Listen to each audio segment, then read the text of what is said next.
ये महज एक कविता या कहानी नहीं है। ये एक तोहफा है। एक तोहफा जिसे देने का आज से बेहतर दिन तो कोई हो ही नहीं सकता। एक बार मुझसे एक गलती हो गई। अपने पापा के सामने मैं ये बोल गई कि पापा, पसंद है मुझे पीना फ्रेश फ्रेश जूस। और अगले ही दिन हमारी किचन में 10 किलो मौसम्बी की बोरी खोल दी गई। मैं, मेरी दो बहनें और मेरी माँ, हम अक्सर यही बातें करते हैं कि पापा को कुछ कम करना क्यों नहीं आता है।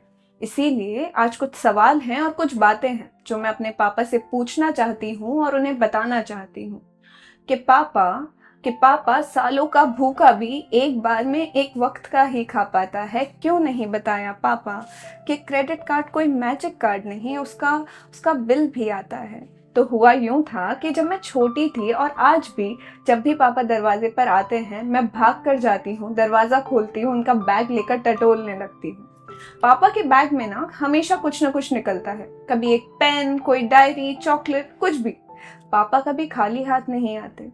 तो ऐसे ही आदतन एक बार घंटी बजी, मैं भागकर पापा के पास गई, उनका बैग लिया, टटोल कर देखा तो उस दिन उसमें कुछ नहीं निकला। पापा ने उनका वॉलेट निकाल के दिया। उसमें से उस दिन एक ब्लू कलर का नया कार्ड निकला। मैंने कार्ड देखकर पापा से पूछा कि पापा ये क्या है। पापा ने बोला, बेटा ये क्रेडिट कार्ड होता है, एक मैजिक कार्ड, जिससे अगर कभी शॉपिंग करो, कुछ भी खरीदो, तो कभी अपने बैंक से पैसे नहीं कटते। उस कार्ड का नंबर था 3030। यकीन मानिए, मैंने उस कार्ड से इतनी शॉपिंग करी कि जब उसका बिल आया तो उस 3030 वाले नंबर के कार्ड में के बिल में काफ़ी ज़ीरो लग गए थे। तब पापा को लगा कि बेटी को उसके सपनों की दुनिया से बाहर निकालते हैं और उसे क्रेडिट कार्ड का सही मतलब समझाते हैं। तो सवालों का सिलसिला जारी रखते हैं कि पापा, सालों का भूखा भी एक बार में एक वक्त का ही खा पाता है। क्यों नहीं बताया पापा कि क्रेडिट कार्ड कोई मैजिक कार्ड नहीं, उसका बिल भी आता है। क्यों मेरा लैब कोट हमेशा प्रेस होकर 100-50 के नोट के साथ आता है। पापा, आपको कुछ कम करना क्यों नहीं आता है।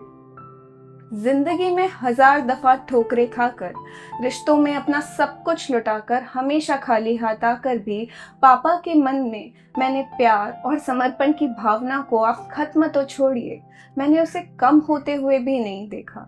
ऐसी कई बातें हैं जो आज अगर मैं करने लगूं तो शायद मेरी आंखें नम हो जाएं। इसीलिए इन बातों के सिलसिले को मैं यहीं थमाती हूँ और अपनी कविता के जरिए मैं आपको अपनी जिंदगी के सबसे अच्छे शख्स से मिलवाती हूँ।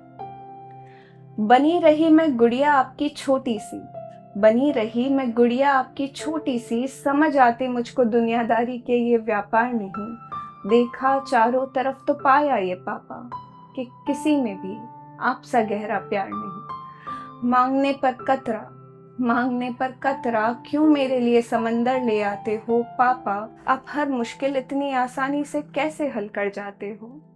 लादे अपने कंधे पर बोझा, लादे अपने कंधे पर बोझा, हंस कर चलते जाते हो। बांट लो ये भार, अब थक गया हूँ, अपने बच्चों से क्यों नहीं कह पाते हो।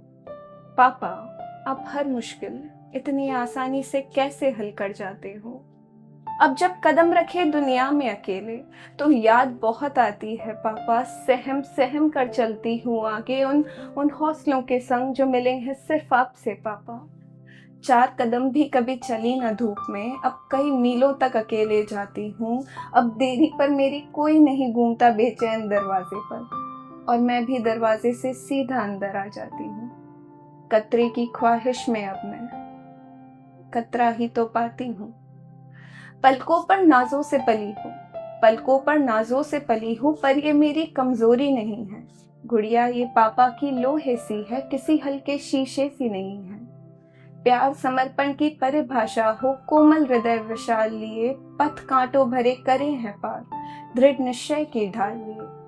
मैं कोशिश करती रहती हूँ, मैं कोशिश करती रहती हूँ, पर कभी आपसी ना बन पाऊंगी। पापा, मैं कतरे के बदले कभी समंदर ना ला पाऊंगी। ठीक है, पर मैं इसी से खुश हूँ, ठीक है, पर मैं इसी से खुश हूँ, क्योंकि इतना तो मुझे भी समझ आता है कि इतने इंसानों की भीड़ में उस ईश्वर सा तो कोई एक ही बन पाता है। इसीलिए मुझे समझ आ गया पापा कि क्यों आपको कुछ कम करना नहीं आता है।